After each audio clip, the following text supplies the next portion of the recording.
Assalamualaikum warahmatullahi wabarakatuh.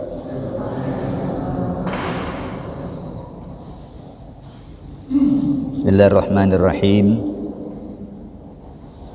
Alhamdulillahirabbil alamin wa bihi nasta'inu ala umuri dunya waddin.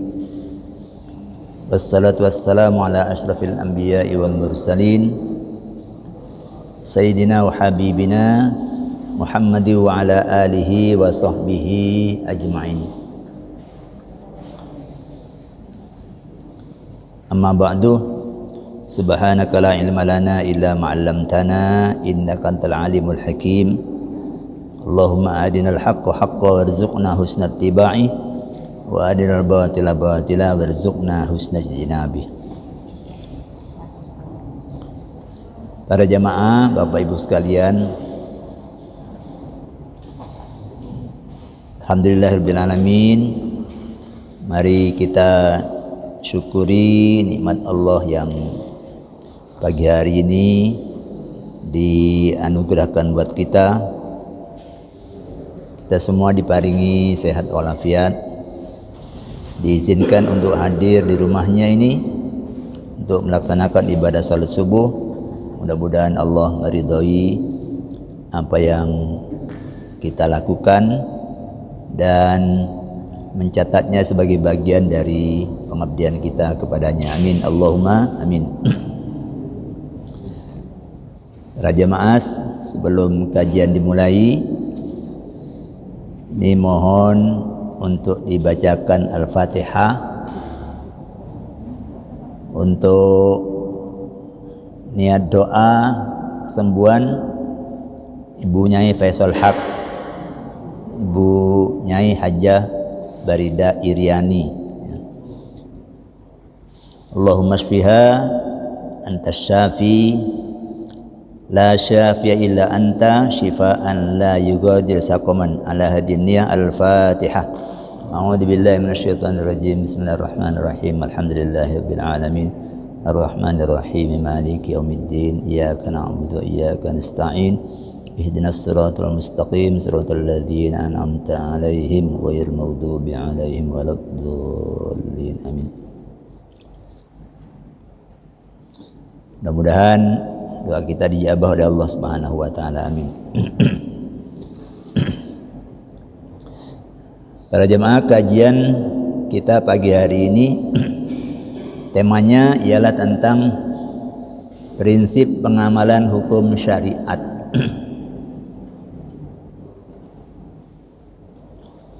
Hukum syariat adalah seperangkat aturan Allah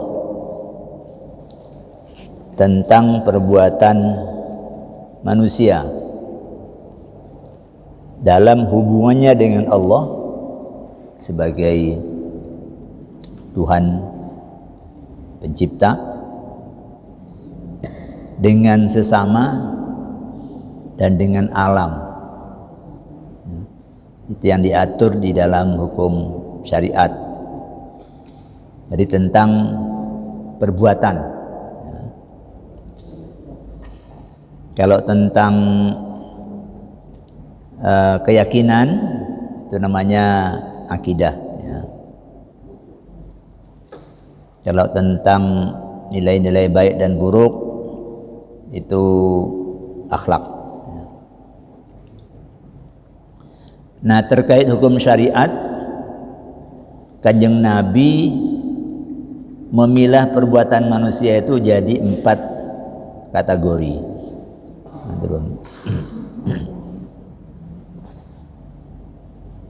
Yang pertama, ada perbuatan yang diperintah. Yang kedua, dibatasi. Yang ketiga, dilarang. Yang keempat, didiamkan. Nah, ini untuk masing-masing dari kategori perbuatan manusia ini, Nabi mengajarkan prinsip 4 prinsip.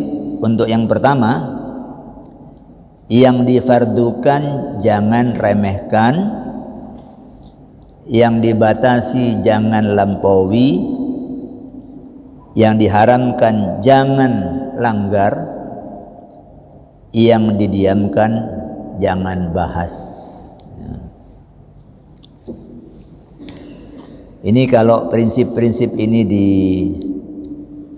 kita pedomani, maka beragama itu menjadi proporsional, menjadi semestinya, ya, jadi semestinya. Ini dimuat dalam hadis yang termaktub dalam kitab Riyadhus Shalihin, hadis nomor 2. Hadisnya diriwayatkan oleh Abu Tha'labah Al-Khushani. Kata Abu Tha'labah, Nabi bersabda, innallaha farada faraido, sesungguhnya Allah telah memfardukan sejumlah kefarduan, wa hadda hududan, dan Allah menggariskan batas-batas, wa harrama asya'a, Allah mengharamkan sejumlah hal. Kemudian wasakatan asya'a, Allah mendiamkan banyak hal. Untuk yang fardu, Nabi menyatakan fala tudayyi'uha, yang fardu jangan kamu remehkan. Untuk yang hudud, Nabi menyatakan fala ta'taduha, jangan kalian lampaui. Untuk yang haram, fala tantahikuha, jangan kalian langgar. Untuk yang didiamkan oleh Allah, Nabi menyatakan fala tabhathu anha, itu tidak usah kamu bahas. Prinsip-prinsip ini penting untuk kita pedomani dalam pengamalan hukum syariat, dengan melihat pilihan-pilihan perbuatan kita itu, yang kita kerjakan itu ada di ruang yang mana. Oke, ada 4 item. Pertama, fardu. Fardu ini adalah status hukum perbuatan yang manusia diperintah keras mengerjakannya. Perintahnya itu qat'i dan tegas. Itu melahirkan hukum fardu. Konsekuensinya, yakni perintahnya keras, yang mengerjakan dianugerahi pahala, yang tidak mengerjakan dibebani dosa. Misal yang fardu itu adalah salat 5 waktu, zakat,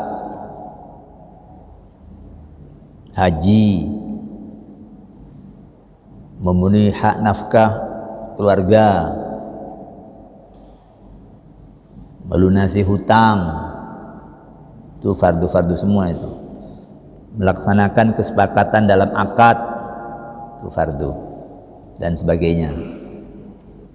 Jadi perintah mengerjakan, dalilnya qat'i dan tegas. Aufu bil uqud, itu perintah untuk orang yang melakukan transaksi. Penuhi kesepakatan kalian yang sudah dijalin dalam akad. Jangan selintat-selintut. Penuhi. Bab kalau orang itu lurus, Allah diwangi oleh pangeran itu.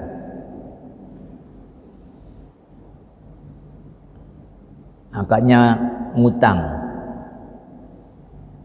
Bayar utang itu kan beban. Tapi dari semula dia utang itu temenanan, mau bayar sungguhan. Kalau dia janji 1 bulan, dia berikhtiar bayar 1 bulan. Perhatikan, bisa. Asal temenanan. Karena Nabi menyatakan,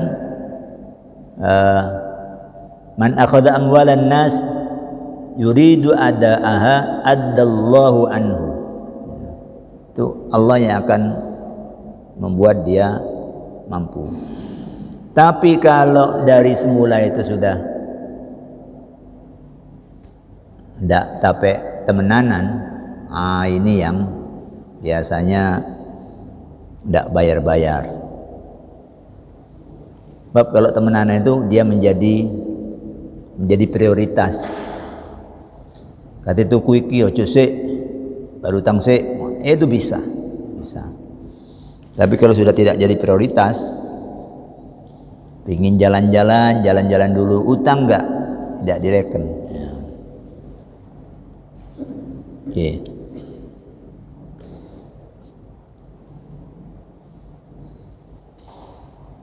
Di samping yang fardu ada perbuatan yang manusia diperintah mengerjakannya dengan perintah lunak. Dalilnya dzanni. Nah, perintah yang pekerjaan yang seperti ini status hukumnya sunnah atau mandub. Konsekuensinya, kalau perintah ini lunak, dia itu kan lebih baik mengerjakannya daripada tidak. Maka anugerah pahala bagi yang mengerjakan dan tidak ada beban dosa bagi yang tidak mengerjakan.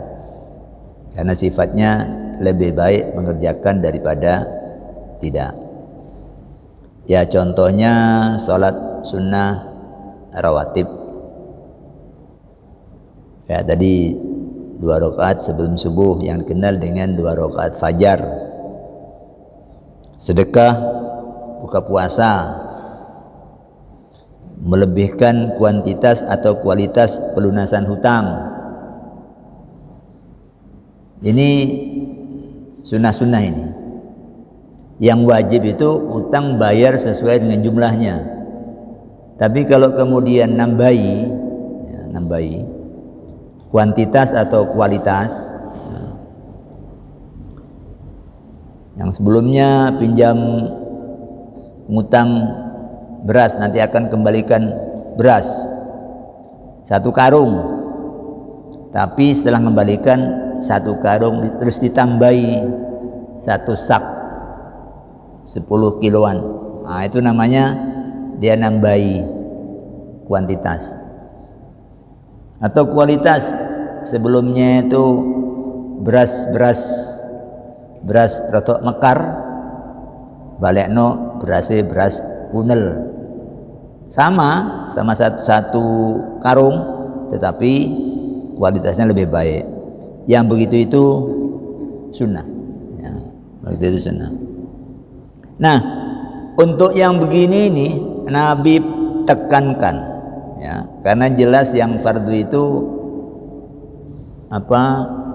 kebaikan dan keburukannya itu lebih tinggi. Baiknya lebih tinggi, buruknya kalau tidak dikerjakan lebih tinggi. Nabi tekankan, fala tudayyi'uha, yang fardu jangan kalian lecehkan, jangan remehkan. Ini tiang utamanya. Jangan sibuk dengan tiang penunjang sementara yang utama belum didirikan. Harusnya tiang-tiang penunjang itu buah dari yang utama. Emang umumnya yang sunnah-sunnah itu dijelaskan dengan pahala-pahalanya yang sunnah. Kalau puasa itu kan puasanya sendiri itu kan ya tidak begitu dijelaskan. Tapi kalau sudah sedekah puasa, orang akan Sedekah puasa itu sama pahalanya sama dengan pahala orang yang berpuasa, tidak dikurangi sedikit pun. Wah, ini semangat, takjil, semangat. Iya, itu tidak apa-apa. Tapi kalau kemudian yang fardu, zakat mal, ini bagi yang punya kelebihan harta mencapai nisab, zakat mal nggak dibayar, hanya semangat sedekah takjil, ini kuali. Jadi Nabi tekankan di sektor yang diperintah ini, di atas itu ada fardu, di bawahnya ada sunnah.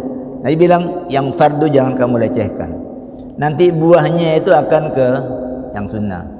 Kalau yang fardu sudah oke, itu nanti buahnya ke sunnah. Jangan gedu sholat malam, habis itu capek turu jam 8 lah kayak tangi, subuhnya hilang. Ini kualik, terbalik. Jadi yang fardu itu kokohkan, nanti itu akan muncul mau sholat qobliyah, mau sholat ba'diyah, itu sesudah itu. Jangan terbalik ya. Yang kedua, hudud. Hudud ini adalah batas, kadar atau jumlah yang Allah izinkan dalam pelaksanaannya, baik melalui jalur wajib, sunnah maupun mubah.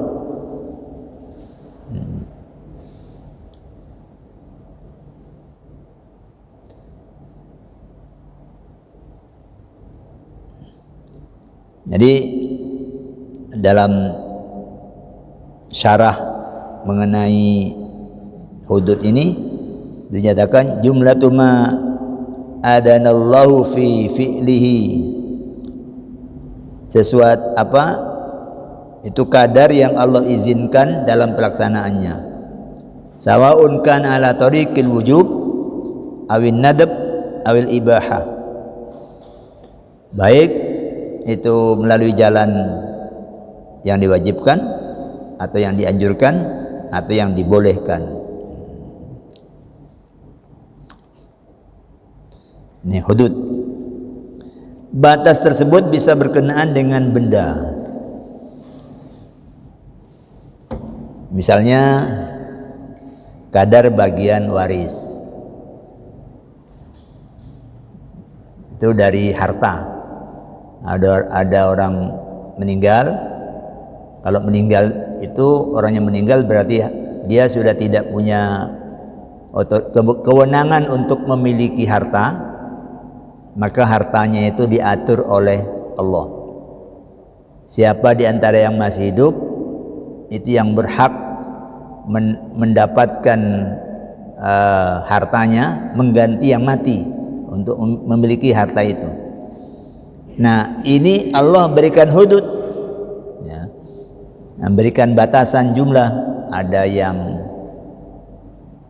1/4, ada yang setengah, ada yang 1/8, ada yang 1/3, ada yang 2/3, ada yang 1/6. Itu had ya, had. Ada bagian wasiat, itu dibatasi maksimal 1/3 harta waris.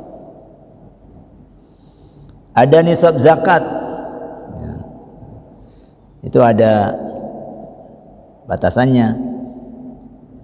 Kalau dinar itu 20 mithqal, sama dengan timbangan sekarang dikonversi menjadi 85 gram.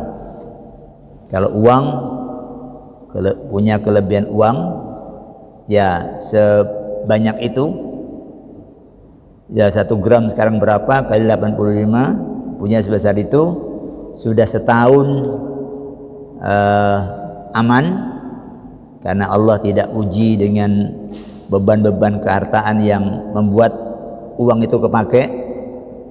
Sakit ya ndak, kecelakaan ya ndak, di apa namanya, ditagih hutang ya enggak karena tidak punya hutang, aman, nah berarti itu sudah mencapai batas. Jangan diotot sendiri, enggak lah saya enggak pakai 85, saya pakai nisab 200 juta aja, nanti kalau sudah lebih dari itu baru saya bayar. Ini namanya melanggar batas. Ada kadar kafarat. Itu kalau ada suami istri yang berhubungan di siang hari Ramadan, itu ada kafaratnya, ya. Memerdekakan budak, memberi makan 60 orang miskin, atau berpuasa 2 bulan berturut-turut kalau tidak mampu, ya. Itu ada batasan-batasan waktu, ada batasan-batasan jumlah berkaitan dengan benda. Ada yang waktu, ya misalnya waktu ibadah, duhur dari ini sampai ini, asar dari ini sampai ini, maghrib ini sampai ini, itu namanya hudud, ya. Masa iddah itu namanya hudud, ya. Kaitannya dengan waktu, kaitannya dengan tempat, ada hudud berkaitan dengan tempat. Misalnya untuk pelaksanaan ibadah haji, itu tempatnya di tanah suci sana, di Baitullahnya. Jangan dilanggar. Saya tak di Pakistan aja, lebih murah kayaknya kalau haji di Pakistan. Ya, tapi itu bukan tempatnya. Ada yang kaitan dengan cara. Rakaat sholat kita ini kalau subuh berapa? Jangan ditambahi. Jangan berpikir saya sehat kok, Ustaz, walaupun 5 rakaat tidak apa-apa subuh ini. Ya, tapi itu melampaui batas. Putaran tawaf 7, ya harus dilaksanakan 7. Kalau tidak 7 kurang, kalau lebih dari 7 itu melampaui batas. Sa'i berapa kali? Itu cara. Kemudian hukuman yang sudah ditentukan. Pezina laki-laki, pezina perempuan 100 kali dera. Ya udah, jangan ditambahi menjadi 150.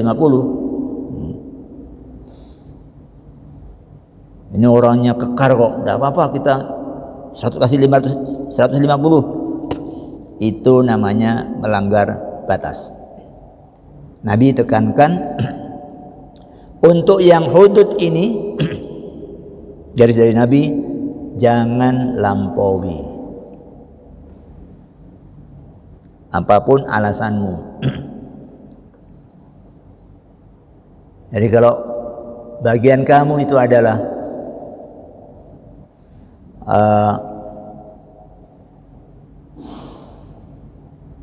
dua kali bagian saudaramu yang perempuan, jangan karena kamu sudah dewasa, karena kamu banyak membantu orang tua, lalu punya adikmu yang kecil-kecil itu kamu kurangi, terus ditentukan sendiri sak penae sehingga dia mendapatkan bagian lebih dari yang semestinya. Ini namanya melanggar hudud. Jangan lampaui. Warisan itu tidak ada hubungannya dengan jasa. Mau anak itu cacat, mau anak itu sehat, yang dipegangi itu adalah posisinya.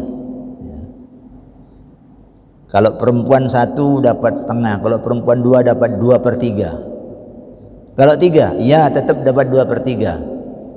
Kalau 4, ia tetap dapat 2/3 itu dibagi 4 orang. Tapi kalau laki-laki dan perempuan, nah itu mereka semua yang ambil, cuma laki-laki dihitung 2 orang, yang perempuan dihitung 1 orang. Karena nanti kalau masing-masing kawin, yang laki ini langsung dapat beban, istrimu tanggung jawab kamu. Tapi yang ini, yang perempuan, begitu kawin, kamu jadi tanggungan suamimu. Jadi ada beda-beda beban kehartaan. Karena itu lalu Allah bagi sesuai dengan keadilannya. Yang dibatasi jangan lampaui. Yang ketiga, haram. Haram ini status hukum perbuatan yang manusia dilarang keras mengerjakannya.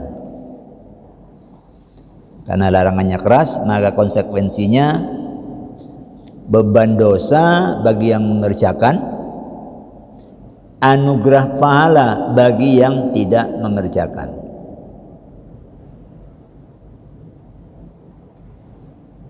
Contohnya mencuri. Itu orang yang bertahan untuk tidak mencuri, itu sudah beribadah. Ya, kita sehari-hari yang bertahan untuk tidak nakal ini, itu posisi kita sudah berada dalam posisi ibadah. Walaupun kita itu tidak ngapa-ngapain, bertahan aja dengan yang boleh-boleh, berikhtiar untuk tidak jatuh pada yang haram. Oh, itu kata Nabi, a'badun nas, ittaqil maharimah takun a'badan nas. Jaga dirimu dari jatuh pada yang haram. Kamu itu a'bad, kamu adalah manusia yang paling menghamba kepada Allah. Mananya orang yang menghambanya kepada Allah itu remeh-remeh itu, ya dia bolak-balik melakukan kesalahan. Belanja jaluk embo juga dewe, belum angsal nggih kula nyuwun lombok 3 mawon. Nggih pun, itu boleh. Tapi kalau ambil 3 jaluk embo ya masuk, terus pergi. Saben belanja ada aja yang kemudian diambil. Yang jual itu belum lilo, tapi dia selalu lakukan itu. Tapi ada kalau di tanah suci itu incip-incip itu halal. Ya sebanyak-banyaknya orang incip paling ya berapa. Kalau ngincipnya terus lepokno kresek, itu namanya bukan incip-incip. Ya. Jadi bertahan pada yang halal agar tidak jatuh pada yang haram, itu sudah ibadah yang paling kuat kata Nabi.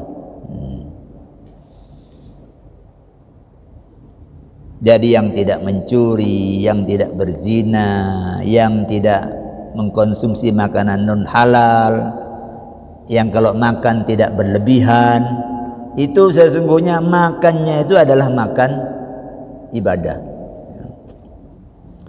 Jadi kalau Allah menyatakan, aku tidak ciptakan jin dan manusia kecuali untuk beribadah kepadaku, bisa.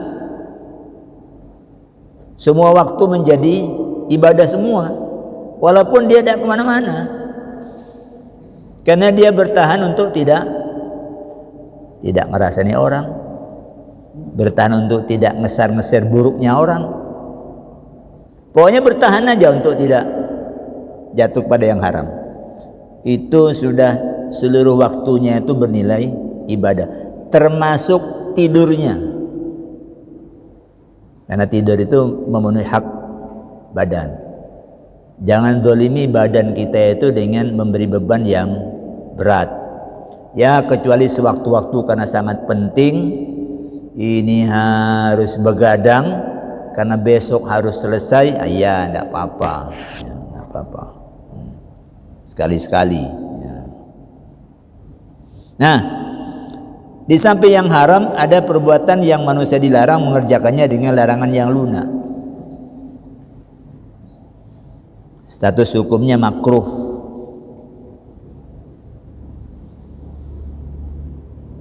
Dengan konsekuensi kalau makruh itu sebaiknya tidak dikerjakan. Ya. Kalau sunnah itu sebaiknya dikerjakan. Ini sebaiknya tidak. Konsekuensinya adalah anugerah pahala bagi yang tidak mengerjakan, tapi tidak ada beban dosa bagi yang mengerjakan. Misalnya istinsyak, sedot air melalui hidung dengan kuat ketika berpuasa, itu makruh. Ya. Karena Nabi menyatakan baligh fil istinsyaki illa an takuna shaiman. Kalau kamu istinsyak, sedot air ke hidung itu kata Nabi polkan. Ya. Jadi jangan hanya diiruk sedikit terus sudah dilepas, polkan. Illa an takuna shaiman, kecuali kalau kamu sedang berpuasa. Ininya jangan pol-pol karena khawatir masuk. Ya. Nabi juga menyatakan orang yang makan bawang itu jangan datang ke tempat sholat kami. Nah, ini jangan datang ke tempat sholat kami ini itu melahirkan status hukum makruh karena dikhawatirkan bau mulut karena makan bawang itu mengganggu tetangga, mengganggu kanan kiri. Ya.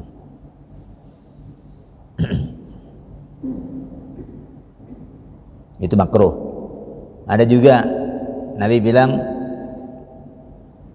man wajadalahu sa'atan, siapa yang memiliki kelonggaran ayudhiyah untuk berkorban, falam yudhi, tapi dia tidak berkorban, fala yaqrabanna musallana, dia tidak usah dekat-dekat ke tempat salat kami, enggak usah salat Id. Yang mampu berkorban tadi tapi tidak berkorban. Ini juga dipahami, larangan ini bukan larangan haram. Artinya kalau sholat Id kemudian dosa itu enggak. Ini dipandang sebagai larangan makruh. Karena itu sesungguhnya dorongan agar orang berkorban. Nah, menghadapi yang begini ini, sama dengan yang fardu, Nabi menggariskan prinsip yang haram jangan langgar. Nanti itu buahnya dia akan kemudian juga secara perlahan dia akan mulai memperhatikan yang makruh-makruh untuk tidak dia langgar. Setelah yang kokoh itu dia bisa, maka kemudian yang kecil-kecil mestinya bisa. Ya, mestinya bisa. Tapi dalam agama itu memang ada orang yang beragamanya itu agama tengah-tengah, ya, muktasid. Kalau di lagu dangdut itu sedang-sedang saja. Orang beragama itu sedang-sedang saja. Kalau yang sedang-sedang saja ini dia hanya ambil yang fardu-fardu aja. Kamu kok udah salat sunnah, sunnah aja. Yang penting yang fardu aku sudah kerjakan. Kamu kok udah ikut nyumbang, saya sudah zakat, itu yang bagus, yang ini kan. Ini ada orang yang fardunya itu tidak mengembangkan dia untuk menjadi sabiqun bil khairat. Jadi Quran itu membagi orang itu menjadi 3. Orang yang ikut Quran, mau jadi umat ijabah yang merespon dakwah Nabi dengan dengan positif, itu ada 3. Satu, ada orang yang zalimu li nafsihi, itu masih suka melanggar. Percaya kalau orang tidak sholat itu dosa, tapi dia masih sering tidak sholat. Percaya kalau orang tidak puasa Ramadan itu dosa, tapi dia Ramadan sering bolong-bolong. Ini zalimu li nafsi. Dia belum bisa nyonggo awake dhewe untuk berselaras dengan imannya. Terus yang kedua, ini ada yang muktasid.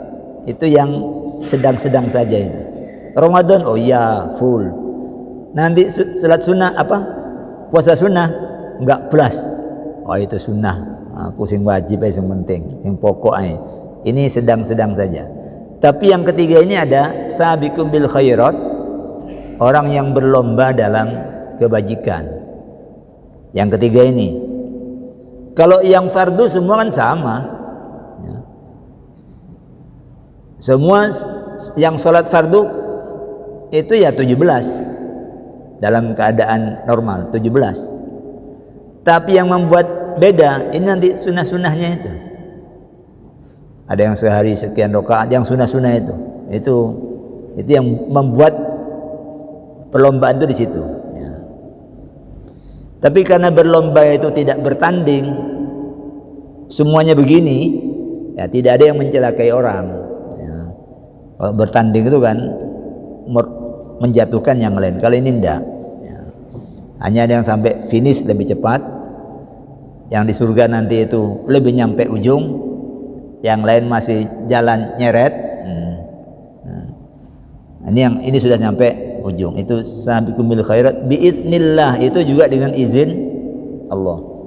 Begitu itu.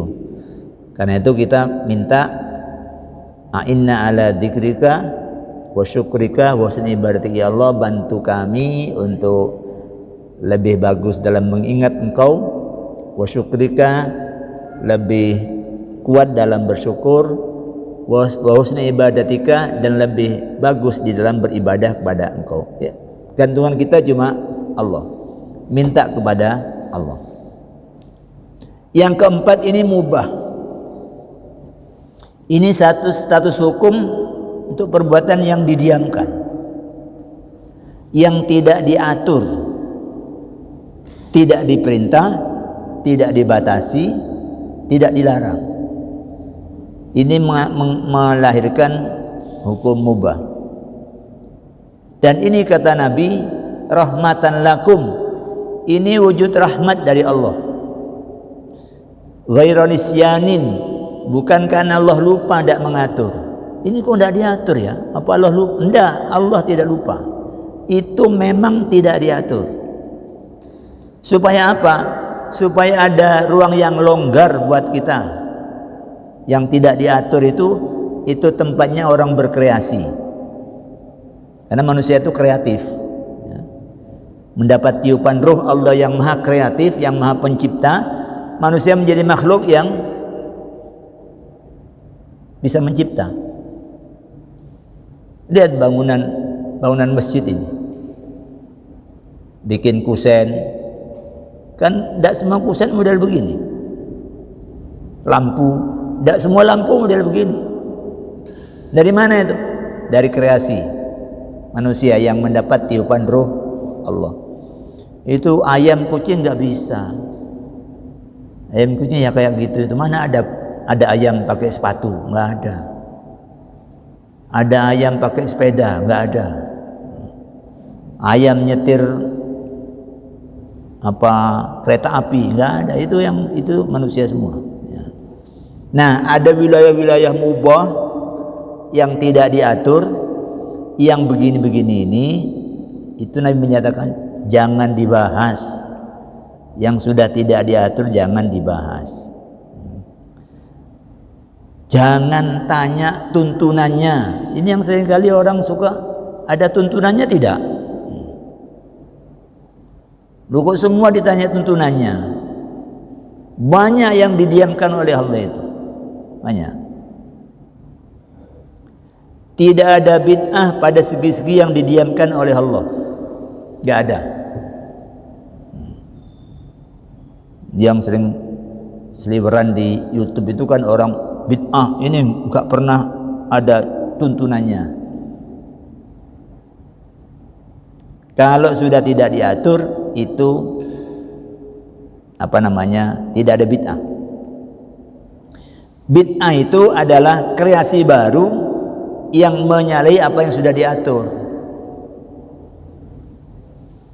Rapat. Ya apa ya, kalau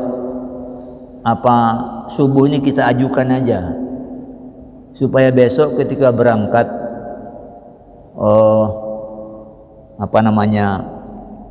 pergi rekreasi itu kita sudah tidak ada tanggungan sholat subuh, kita ajukan laksanakan jam 2 sholat subuhnya terus berangkat. Nggak bisa. Kreasi untuk yang sudah diatur nggak bisa, itu pasti bid'ah, pasti bid'ah. Tapi kalau nggak diatur, terserah kamu. Ini waktu ngaji, tempat ngaji kan tidak diatur.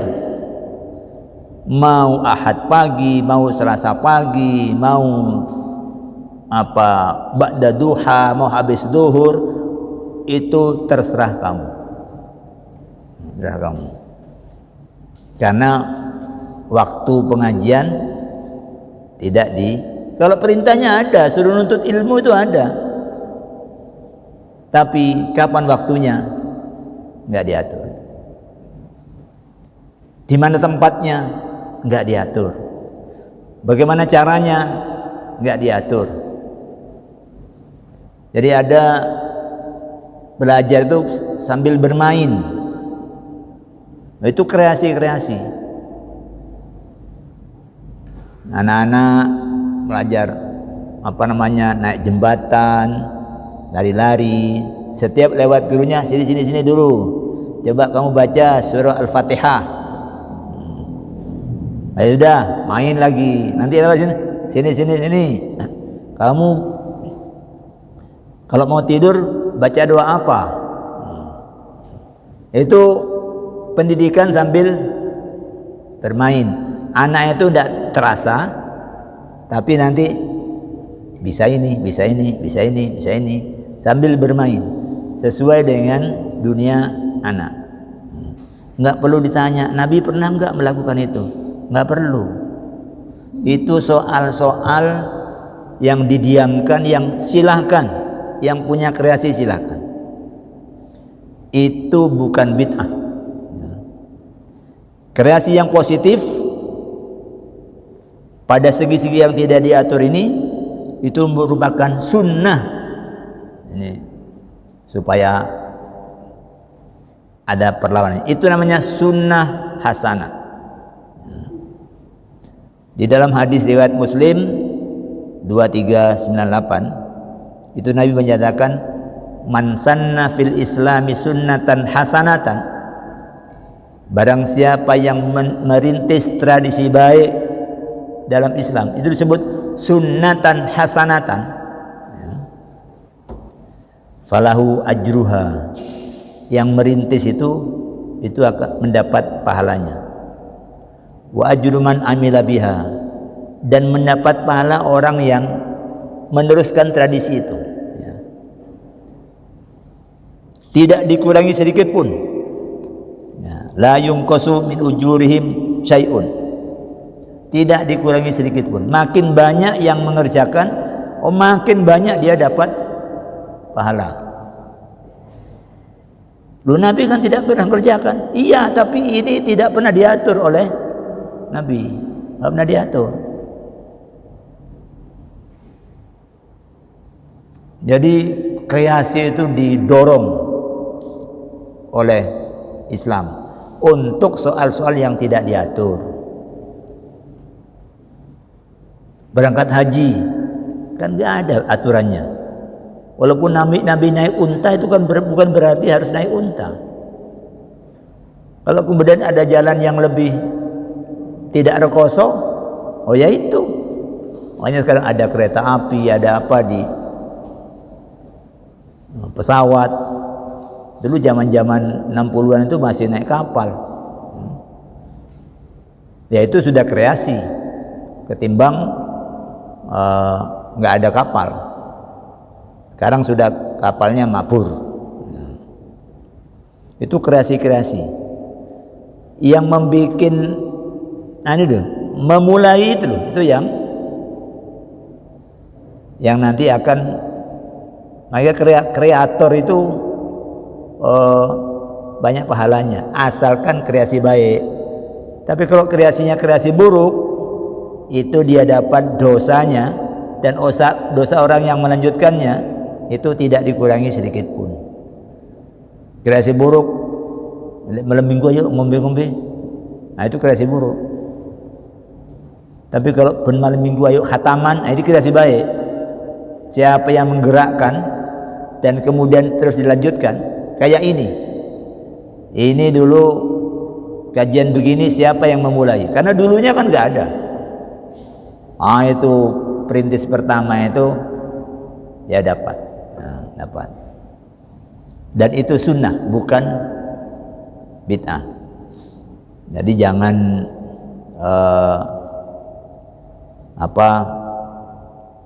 khawatir sepanjang itu bukan perbuatan maksiat, sepanjang itu tidak ada aturan teknisnya, silakan. Zikir itu kan perintah,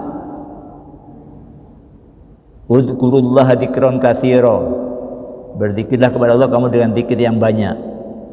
Nah selebihnya, kalau ada orang ulang tahun terus zikir, ngundang konco-konconya terus zikir, jangan bilang bid'ah ini, Nabi tidak pernah mengerjakan ini. Ini yang bilang bid'ah ini yang sesungguhnya bid'ah. Lah orang zikir kok bid'ah? Perintahnya ada, caranya enggak diatur, ya terserah dia lah. Mau kapan, mau dalam rangka apa. Yang buruk itu kalau kemudian maksiat yang dilakukan, bukan zikir. Jadi ini cara-cara mengamalkan syariat sehingga menjadi proporsional. Jadi kalau kemudian yang tidak diatur ini muncul dengan bentuk yang beragam, itu adalah bagian dari universalitas Islam, ke Islam yang mendunia. Lihatlah sekarang, Islam mengajari berpakaian. Berpakaian itu yang diatur adalah nutup aurat. Selebihnya tidak diatur. Coba lihat yang duduk di sini ini, pakaiannya macam-macam bentuknya, bermacam-macam warnanya, dan itu tidak ada yang bid'ah sepanjang menutup aurat. Jadi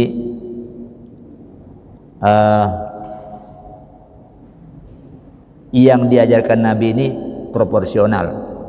Yang fardu jangan remehkan, yang dibatasi jangan lampaui, yang haram jangan langgar, yang didiamkan jangan dibahas. Silakan berkreasi.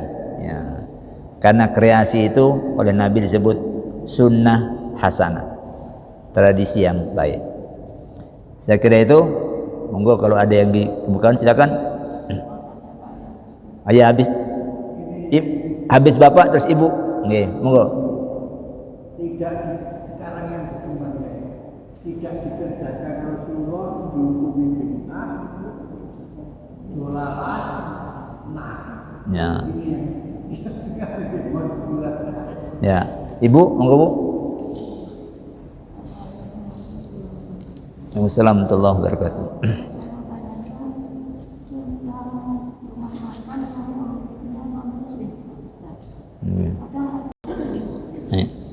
Baik, yang pertama, memang seringkali ada prinsip Jangan kerjakan apa yang tidak dikerjakan oleh Nabi.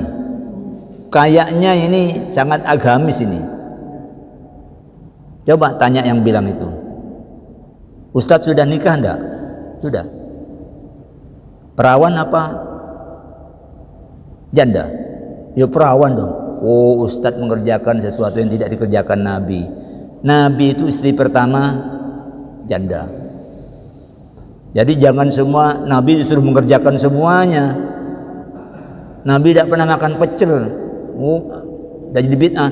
Enggak, lekrek jadi Nabi itu. Nabi itu kalau urusan yang boleh cukup dia ngasih contoh aja. Ini yang boleh, selebihnya monggo terserah kamu. Kalau tidak ada aturan yang ketat itu maknanya longgar-longgar aja. Siapa sekarang orang yang tawaf wada naik onta? Nggak ada. Nabi itu naik onta itu. Kalau sekarang yang sudah tempat tawafnya itu sudah sangat bawa onta ke dalam, oh, rusak itu orang tawaf itu. Ya, rusak. Dan Nabi itu naik onta, ya karena di seputarnya itu masih ya alami lah, ya tanah itu, alami tanah. Itu enggak benar. Yang benar itu adalah kalau sudah diatur kok dia mengubah-ubah, itulah bid'ah. Itulah bid'ah. Tawaf bikin baru, ketentuannya Ka'bah sebelah kiri, Anda ya Ka'bah kanan, aku lah milenial harus bikin kreasi, itu bid'ah. Memutar melawan arus itu bid'ah ya. Kalau masih sesuai itu nggak ada yang bid'ah. Apakah Nabi pernah tawaf tengah malam? Nggak pernah. Umroh tengah malam Nabi nggak pernah. Umroh bulan Maulid Nabi nggak pernah. Umroh Ramadan Nabi nggak pernah.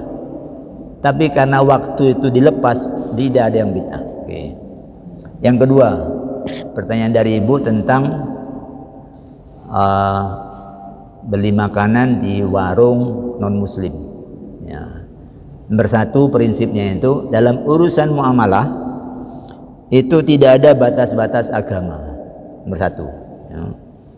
Nabi itu ketika perjalanan umroh yang disewa untuk menjadi penunjuk jalan itu Abdullah bin Uraiqid itu adalah orang yang menganut agamanya kafir Quraisy, itu yang menjadi musuh ya.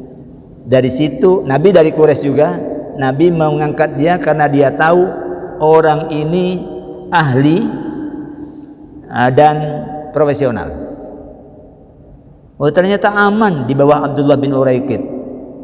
Unta Nabi diserahkan dulu, terus Nabi ke Gua Thur, janjian kamu nanti hari ketiga temui kami di Gua Thur. Ndak bocor. Dia subuh sudah datang. Sebelum akhir malam ketiga belum berakhir, dia sudah datang. Ini profesional. Dia bawa Nabi lewat jalan yang tidak umum, lewat pinggir-pinggir barat, lewat sebelah Gunung Tihama yang jarang dilewati orang. Itu kalau Nabi tanpa petunjuk, itu bisa kesasar-sasar. Yang semula ingin agar tidak ketahuan, jadi ketahuan. Tapi ini bisa mencari jalan yang tidak melewati kampung, yang itu Abdullah bin Uraiqid. Tidak masalah ya. Tapi yang penting itu diperhatikan halal apa tidak ya. Kalau seafood secara umum seafood itu halal karena produk laut itu al-hillu maitatu, halal bangkainya, at-tahuru ma'uhu, laut itu suci airnya, jadi halal ya. Yang penting yang dijual halal, yang jual siapapun nggak masalah. Sajadah biar bikinan dari Cina nggak apa-apa ya, nggak apa-apa. Kan banyak kan, ini nih bikinan mana ini, kan nggak apa-apa ya. Apa. Walaupun itu yang jual ustadz, tapi kemudian itu yang dijual celeng, Ustadz Abdurrahim celeng bergizi yang haram walaupun Ustadz ya haram. Gitu Bu, yang penting itu tadikan. Oke, saya kira cukup, mudah-mudahan manfaat. Hah? Apa itu? Iya, yang jual nggak apa-apa, yang penting ayamnya itu disembelih. Karena ayam kalau beli di pasar di kita ini itu rata-rata ayam disembelih. Ya, nggak apa-apa. Kalau di supermarket kan banyak yang punya itu kan banyak orang non Muslim, minimarket lah banyak yang non Muslim. Katakanlah misalnya orang Cina beragama Kristen kan banyak kan, ya yang kita beli barang halal ya tidak apa-apa. Yang penting penuhi akad sesuai dengan kesepakatan. Oke, sekian kita akhiri dengan hamdalah. Alhamdulillahirabbil alamin. Aqulu qouli hadza wa astaghfirullah li wa lakum. Wassalamualaikum warahmatullahi wabarakatuh.